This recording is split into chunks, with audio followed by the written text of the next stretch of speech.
Hey, this is Leanne McLean in California. How are you? I thought I would do a series of short videos to show you the medication that comes for Alpha-1 and the unboxing, how I organize my consumables, and ultimately how I do my self-infusions. I have Alpha-1 Antitrypsin deficiency, and it's a disease where a certain protein, alpha-1 antitrypsin, is misfolded in the liver where it's produced. And because it's folded incorrectly, it can't get out of the liver and travel where it's most active, which is in the lungs. And what the protein's function in the lungs are in a normal person is sort of to act as the brakes to the immune system. So if you breathe in smoke or toxin or bacteria or virus, your immune system attacks that foreign invader or threat to your lungs. And the antitrypsin protease inhibitor turns off a protein that's secreted by the white blood cells and the neutrophils called elastase. And so the antitrypsin are the brakes. It turns it off. And in the absence of the brakes, the elastase, neutrophil elastase, continues to chew up anything that's foreign and then starts to chew up your lung tissue. And that causes genetic emphysema. And the accumulation of the protein in the liver, where the misfolded protein can't get out, causes genetic cirrhosis or scarring of the liver. So it is a serious genetic disorder. It's a codominant autosomal inherited disease. Since it's codominant, even people that are considered carriers or only have one copy can be affected. And it's highly, highly, highly underdiagnosed. So if anybody in your family has COPD or asthma, chronic bronchitis, or poorly functioning liver, it's good to get tested for alpha-1. And then certainly if you carry one of the damaged alleles or mutant alleles, as they say in genetics, it's good to get your family members tested as well. Okay, so my box came from the specialty pharmacy. I'm on a drug called Glacia. The drug is a plasma therapeutic, which means that the drug is made from the plasma of healthy donors, and they isolate the protein, filter out as many antibodies and protein factors as they can, and then they package it for people like me who do not have enough circulating alpha-1 antitrypsin protein. Okay, so I just got the box from UPS, and I'm opening it with one hand, which I normally don't do. I normally do with two. Hi, it's Leanne McLean, and I'm back. And I had a little interruption where I accidentally turned off the camera while I was opening the box with one hand. So I am now going to show you what's in the box. Hold on.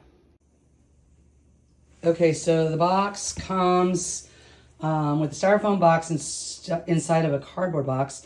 And if any of the manufacturers or specialty pharmacies that distribute these products are listening, styrofoam is no bueno. My recycling company here in Pacifica does not take styrofoam. The recycle yard that's nearest my house doesn't take styrofoam, and I actually have to pay to recycle the styrofoam. So I actually subscribe to a service called Ridwell, which is great because they'll pick up the styrofoam and also multi-layer or single-layer plastics.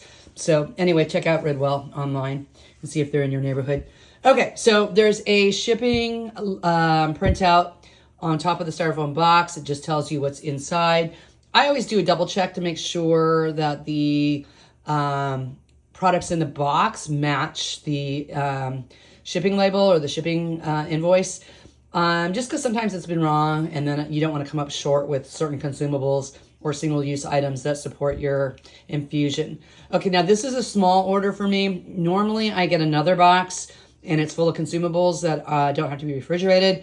And for some reason, they tend to refrigerate my preloaded saline syringes. Those don't need to be refrigerated, but they ship them with the medication.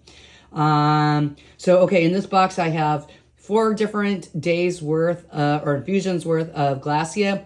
So the dosage is 60 mgs per kilogram of weight, and it's the concentration is 200 mils.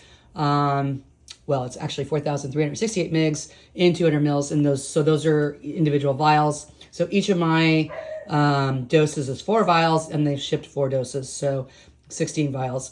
And then they shipped me 12 of the sterile sodium chloride or saline syringes, and 4 doses worth, or no, actually they sent a lot of the non-sterile.